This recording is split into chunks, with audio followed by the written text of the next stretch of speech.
I always believed that if you worked hard enough, life would eventually reward you.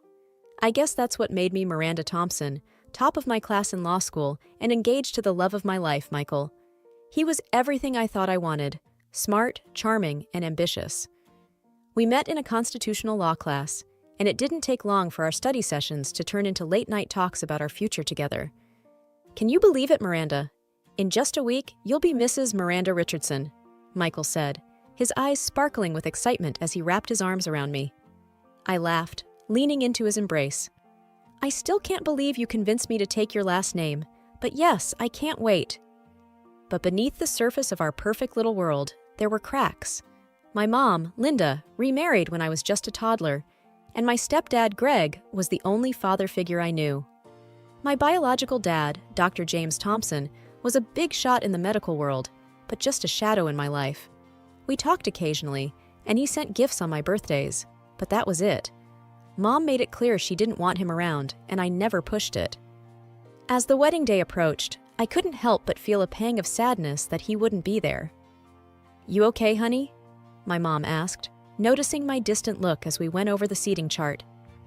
"Yeah, I wish Dad could be here," I admitted, referring to my biological father. Linda sighed, her expression hardening. "Miranda, we've been over this. Your stepfather has been more of a dad to you than James ever was. Let's not ruin your big day by bringing up the past." I nodded, not wanting to argue. It was easier that way. My stepsister Sarah was the complete opposite of me. At 20, she was the wild child, always seeking attention, especially from Greg and Mom. They doted on her, and I often felt like an afterthought. "Are you seriously still moping about Daddy not coming? Grow up, Miranda," Sarah chided, rolling her eyes as she walked into the room. "Sarah, that's enough," Linda scolded, but her tone was gentle, almost indulgent. The day before the wedding, the tension was palpable.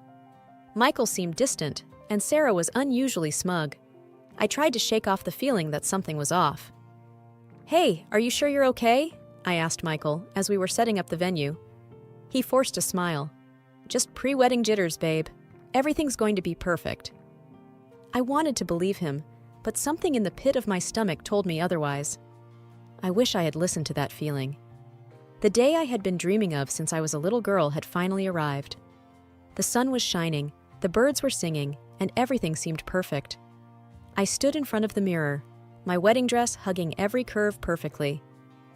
"You look beautiful, Miranda," my mom said, her voice soft, a rare moment of tenderness between us. "Thanks, Mom. I just wish Dad could see me," I replied, feeling a familiar ache in my heart. "You have us, Miranda. That's enough," she said, her tone firm, as if closing the topic for good. The ceremony was like something out of a fairy tale. I walked down the aisle, my heart pounding with excitement. Michael stood there, looking handsome as ever, but his eyes, they didn't have the usual warmth. I pushed the thought away, convincing myself it was just nerves. As we stood facing each other, the officiant began, "Do you, Michael Richardson, take Miranda Thompson to be your lawfully wedded wife?" Before Michael could respond, the doors at the back of the hall burst open. It was Sarah, her eyes wild, her face flushed. "Stop! Stop the wedding!" she yelled, her voice echoing through the silent hall. Everyone turned, stunned. I felt like the ground was slipping away beneath me. "Sarah, what are you doing?" I demanded, my voice shaking. She looked at me, then at Michael, a twisted smile on her face. "I'm pregnant, Miranda, and Michael is the father." The room erupted into chaos. My mom and Greg rushed toward Sarah while I stood there, frozen. "Is this true, Michael?" I asked, my voice barely a whisper. Michael wouldn't meet my eyes. I'm sorry, Miranda. I didn't mean for this to happen." I felt like I couldn't breathe. The world spun around me. "Sorry? You destroy our future and all you can say is sorry?" I spat, my voice rising. My mom came to me, her expression stern. "Miranda, calm down. We need to handle this sensibly." "Calm down? My fiance cheated on me with my sister, and you want me to calm down?" I couldn't believe her words. "Miranda, it's a complicated situation. Michael is a decent man. He wants to take responsibility for the child, Greg added. A decent man? A decent man doesn't cheat on his fiancée with her sister. I shot back, my anger boiling over. The guests murmured among themselves, some looking at me with pity, others with judgment. I couldn't take it anymore. I ran out of the hall, the sound of my wedding dress tearing as I pushed through the doors. That day, my dream wedding turned into a nightmare. The betrayal by Michael and Sarah was a harsh blow, but the lack of support from my own family was a stab to the heart. It was clear where their loyalties lay, and it wasn't with me. The morning after the wedding that never was felt surreal. I woke up in my childhood room, the white dress, now stained and torn, a painful reminder of the debacle. My phone was overflowing with messages and missed calls, but I ignored them all. I couldn't face the world, not yet. I could hear my mom and Greg talking downstairs, their voices a low hum. I had no desire to join them. The way they had sided with Sarah and Michael was a betrayal I couldn't digest. I decided then and there that I needed a fresh start, away from all this mess. I picked up my phone and dialed the number I knew by heart, but seldom called. "Dad?" I said hesitantly when the call connected. "Miranda? Is everything okay?" His voice was laced with concern. "Dad, The wedding didn't happen. I need to get away from here. Can I come stay with you?" I asked, my voice breaking. There was a brief pause. "Of course, Miranda. Come as soon as you can," he replied, his tone reassuring. Packing was a blur. I threw clothes and essentials into a suitcase, not caring about the order. When I went downstairs, suitcase in tow, my mom looked up, startled. "Where do you think you're going?" she asked, her tone sharp.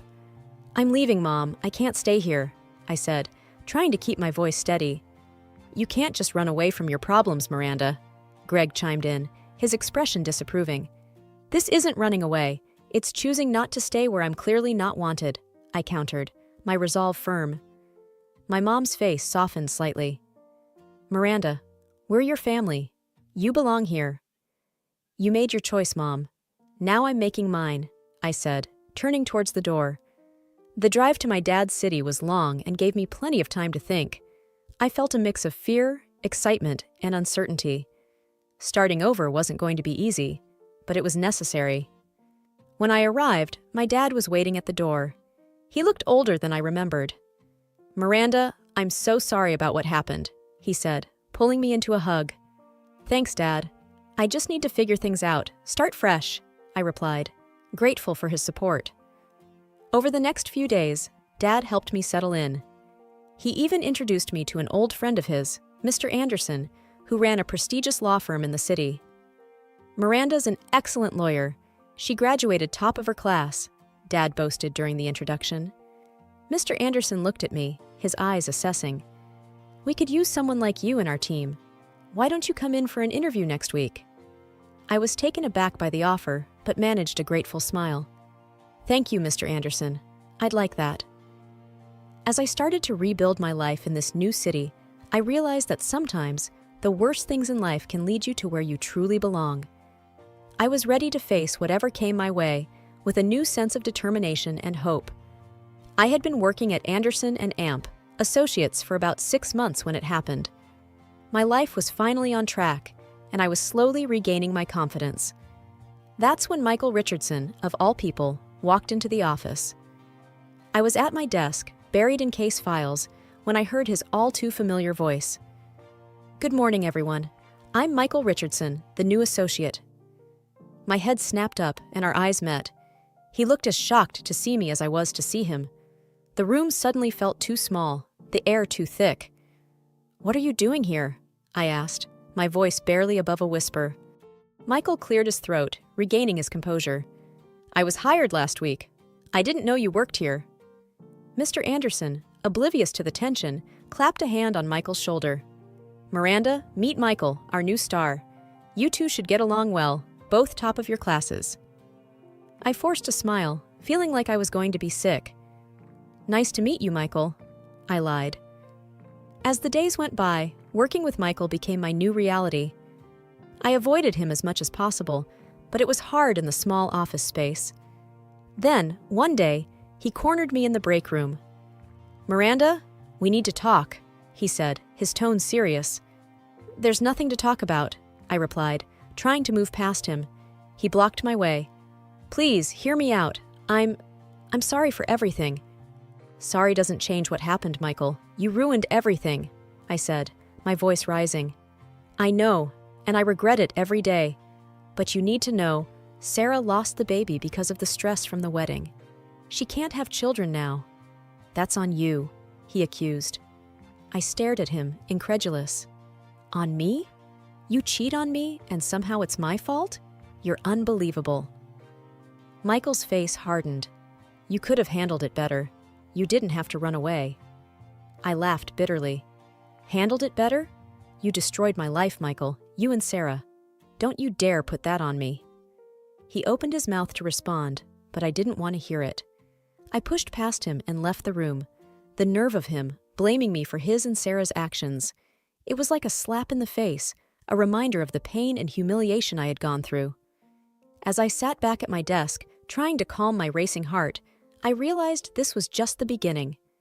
Working with Michael was going to be a challenge, but I was determined not to let him get to me. I had come too far to be dragged down by his guilt and manipulations. The annual corporate party at Anderson and Amp Associates was something I had been looking forward to, a chance to let loose and celebrate our hard work. That was until I found out Michael and his sister Sarah would be there. I had managed to avoid Sarah since the disaster of a wedding, and the thought of facing her now twisted my stomach into knots. I arrived at the party dressed in a simple but elegant black dress, hoping to blend into the background. The atmosphere was lively, with music playing and colleagues laughing. I was grabbing a drink when I heard a familiar, grating voice. "Well, well, if it isn't the runaway bride," Sarah sneered, sidling up to me with a glass of champagne in her hand. I took a deep breath, trying to keep my composure. "What are you doing here, Sarah?" "Oh, Michael invited me. After all, I am family," she said, her eyes scanning me up and down.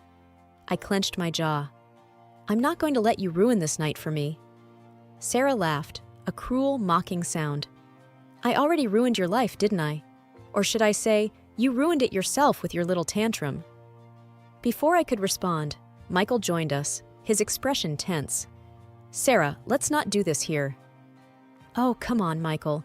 Let's see if Miranda can handle the truth for once," Sarah taunted.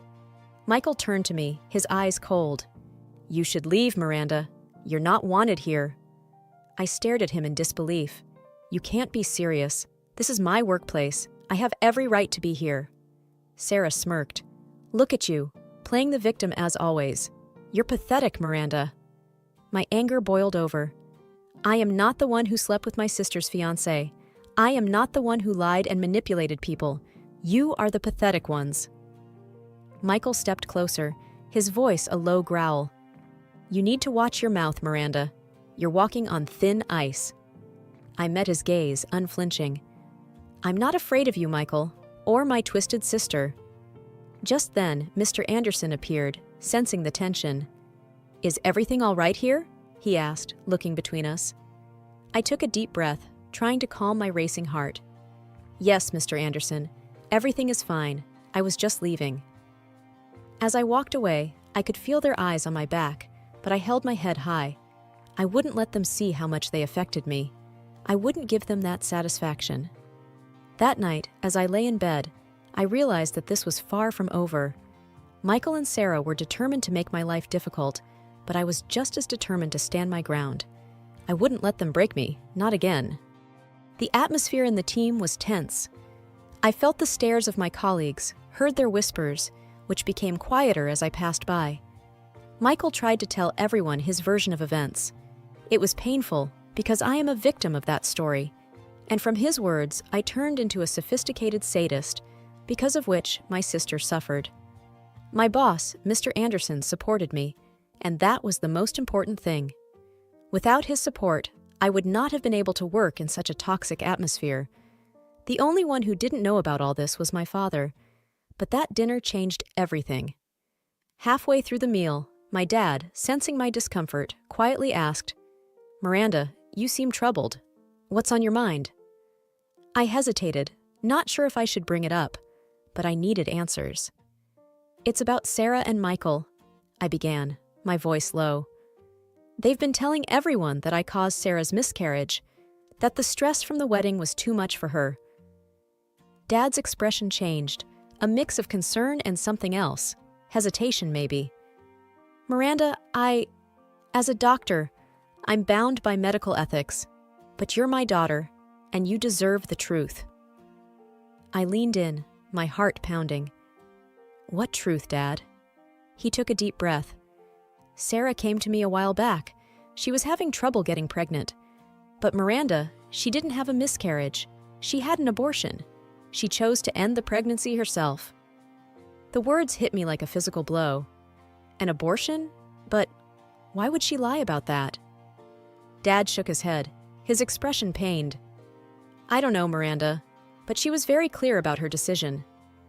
The room seemed to spin around me. Sarah's lies, the deceit, it was deeper than I ever imagined. I felt a surge of anger, not just at her, but at myself for believing her, for letting her words hurt me. I excused myself from the table, my mind racing. I couldn't confront Sarah or Michael, not yet. I needed a plan, a way to expose her lies without causing more drama. It had to be cunning, something that would reveal the truth in a way they couldn't deny. As I drove back home, ideas started to form in my mind.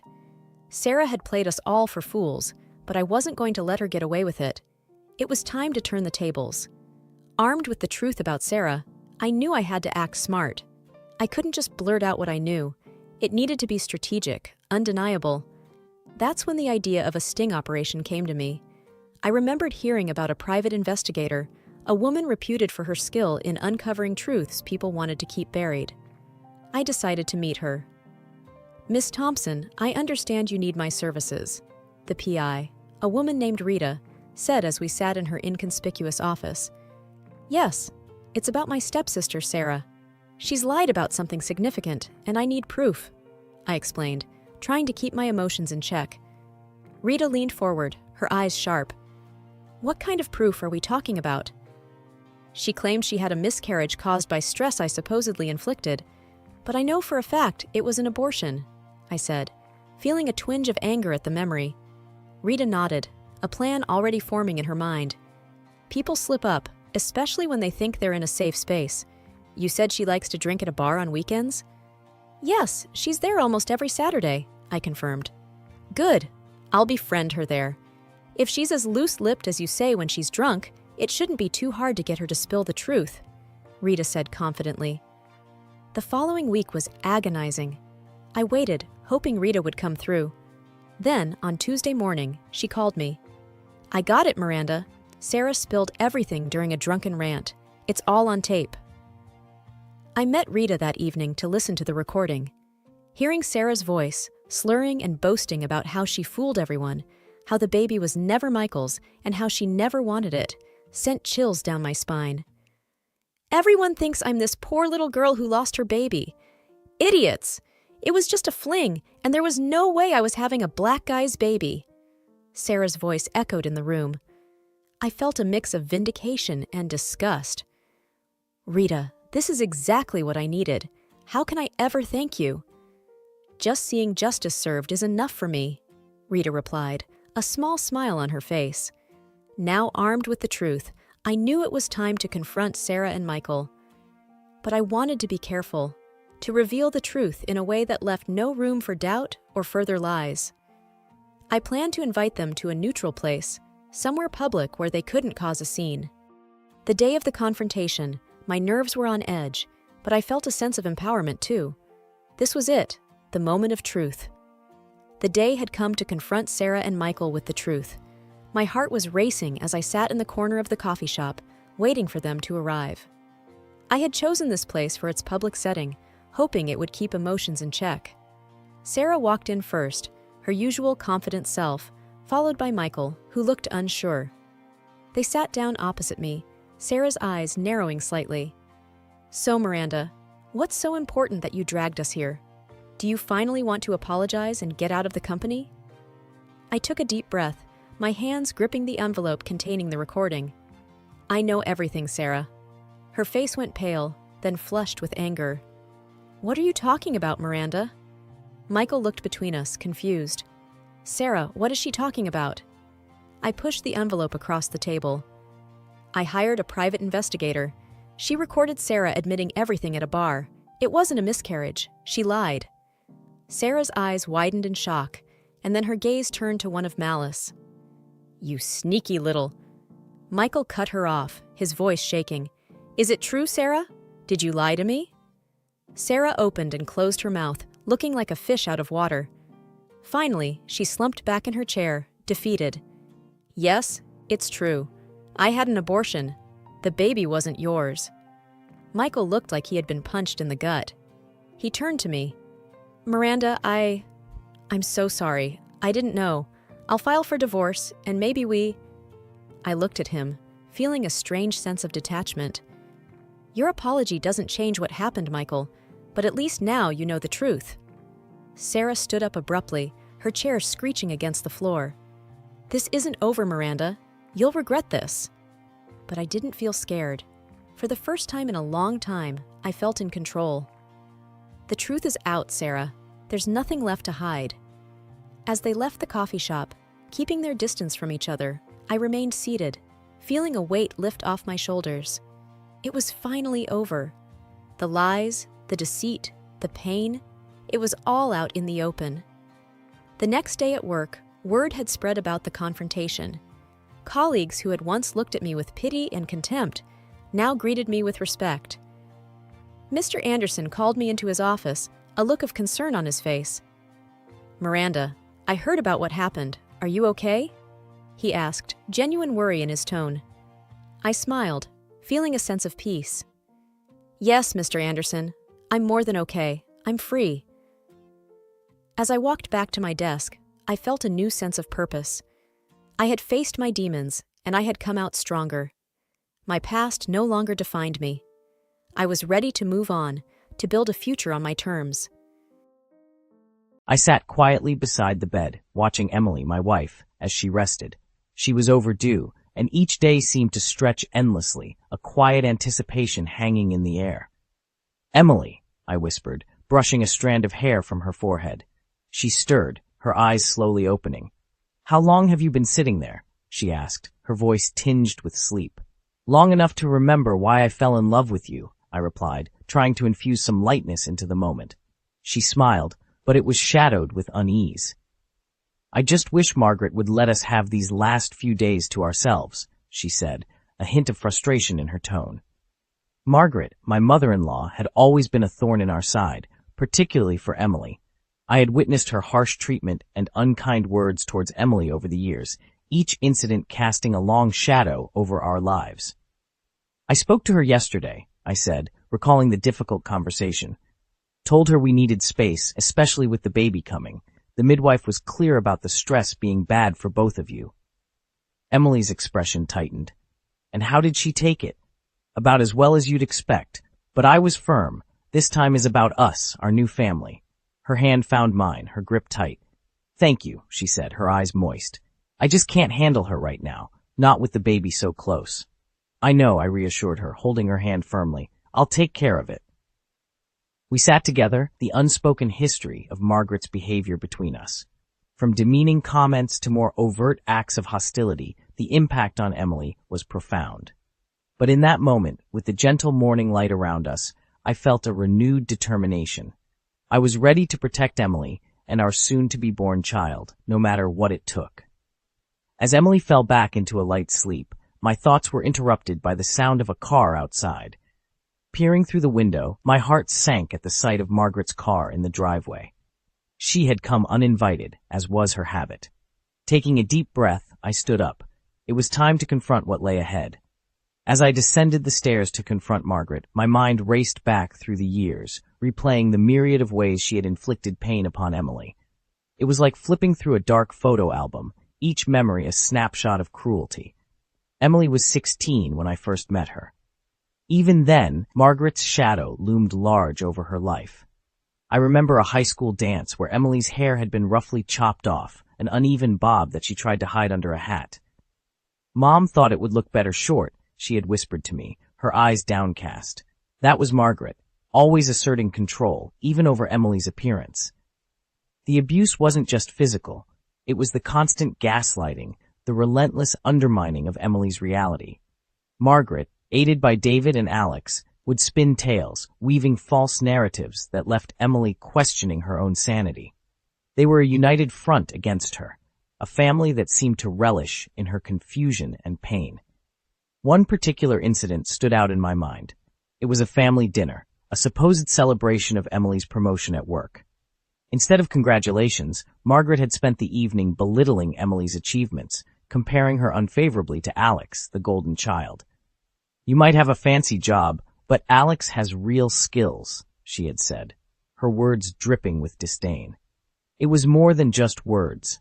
There were the unannounced visits, the unwanted gifts that felt more like invasions, the blatant disrespect of our space and privacy. They would sneak into our house when we were out, going through our things, leaving a trail of discomfort and unease in their wake. Their treatment of Alex was a stark contrast. Nearly 40, he lived a life devoid of responsibility or consequences, his every need catered to by Margaret. He was a bully, both physically and verbally abusive, not just to Emily, but to his own parents. Yet, in Margaret's eyes, he could do no wrong. These memories fueled my resolve as I opened the front door. Margaret stood there, her expression one of feigned concern. "Margaret," I greeted her, my tone measured. "What brings you here today?" "I just wanted to see how Emily is doing. You know, with the baby coming and all," she said, her voice dripping with insincerity. "I've told you, Emily needs rest and space. Your visits are stressing her out." Margaret's face twisted into a scowl. "I'm her mother. I have every right to be here." "Not when your presence is harmful."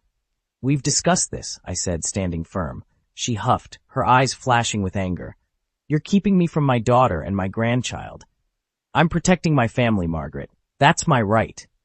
As she turned and stormed off, I knew this was far from over.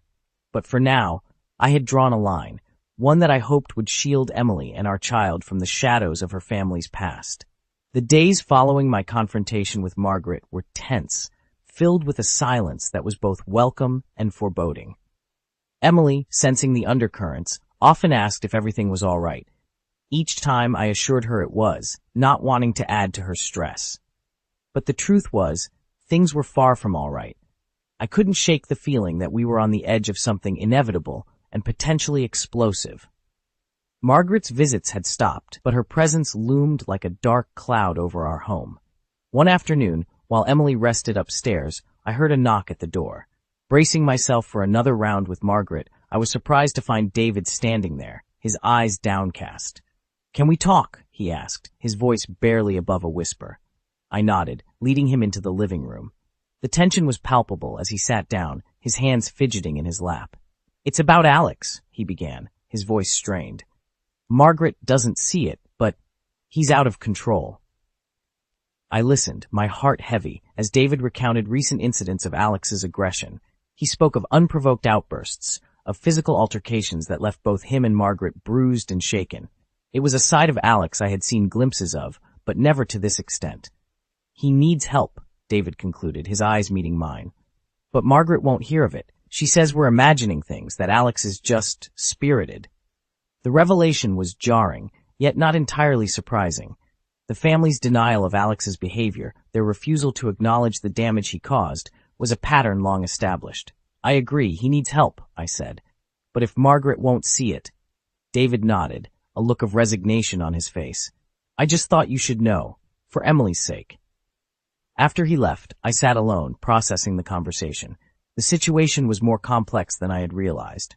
It wasn't just Margaret's treatment of Emily. It was the entire family dynamic, a toxic environment that enabled and excused Alex's behavior. I knew then that protecting Emily and our child meant more than just keeping Margaret at bay. It meant acknowledging the brokenness of her family, and perhaps accepting that some fractures were beyond repair. That night, as I lay beside Emily, her hand resting on her swollen belly, I felt a resolve harden within me. Whatever it took, I would shield them from the storm that was brewing, even if it meant cutting ties with a family that was drowning in its own dysfunction. In the days that followed the family gathering, Emily and I talked long into the nights, unraveling the years of manipulation and control exerted by her family. It was a painful process, each conversation unearthing more of the buried trauma she had endured. One evening, as we sat in the living room, Emily's phone buzzed with a message. It was from her cousin, someone we rarely heard from. The text was brief but jarring. "Heard what happened at the dinner. I'm sorry. You deserve better." This simple message from an unexpected source was like a small crack in a dam, and slowly the truth began to seep through. Over the next few days, more messages arrived, each one shedding light on the false narratives that Margaret and her family had spun about us. "We always wondered why you seemed so distant at family events," one read. "I heard your mom talking about how difficult you were, but it never added up," said another. Each message was a revelation, peeling back the layers of deceit we had been enmeshed in. It became increasingly clear that Margaret's influence extended far beyond what we had imagined, tainting our relationships and reputation within the wider family. The most damning revelation came from an unexpected source. David, in a rare moment of candor, confided in me about the extent of Alex's hold over the family. "He's threatened us, you know," David admitted, his voice barely above a whisper. "If we don't do as he says, he becomes violent. We're afraid of him." This confession was a chilling insight into the dysfunction at the heart of Emily's family. Alex, enabled and protected by Margaret, had become a tyrant in his own home, his actions unchecked and excused. As these truths came to light, Emily's resolve hardened. "We can't be part of this anymore," she said one night, her voice steady despite the tears in her eyes. "It's not just about us now, it's about our child. I won't let them grow up in the shadow of this madness." I held her close, my own emotions a tumult of anger, sadness, and protective fierceness. "We'll start anew," I promised. "We'll build our own family, free from all this." The decision to cut ties with her family was not an easy one for Emily, but it was necessary. We began the process of disentangling our lives from theirs, each step a move towards freedom and healing. As we prepared for the birth of our child, I felt a weight lifting from our shoulders. We were stepping out of the shadows into a future we would shape on our own terms. The day our child was born was a day of mixed emotions. As I held our baby for the first time, looking into those innocent eyes, I felt a surge of love and protectiveness unlike anything I had ever known. But lurking in the back of my mind was the knowledge of the confrontation that awaited us.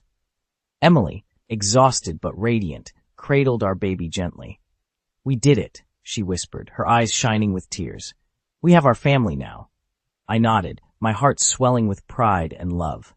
But as we basked in the joy of our new arrival, I couldn't shake the feeling of impending conflict. Margaret had made it clear she expected to be a part of our child's life, but after everything, that was impossible.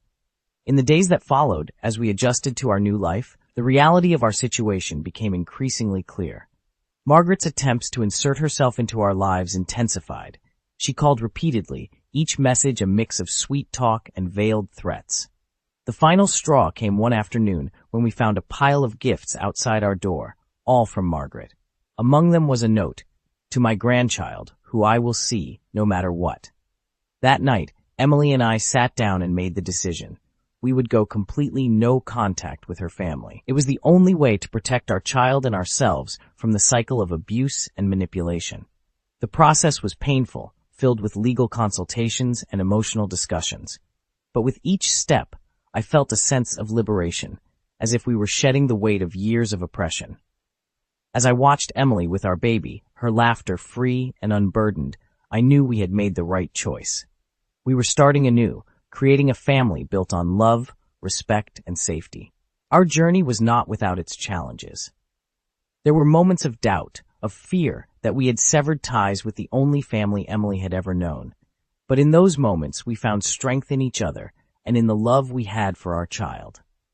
We moved to a new home, a place untainted by the past. Here, in this space of our own making, we began to heal. Our child grew, surrounded by love and free from the shadows that had once loomed so large. In this new dawn, we found peace. We had stepped out of the darkness and into a future of our own choosing. Our family, though small, was a fortress against the turmoil we had left behind. As I looked at Emily and our child, I felt a profound sense of gratitude. We had weathered the storm, and in its wake, we had found something precious, a life of our own, filled with hope and endless possibilities.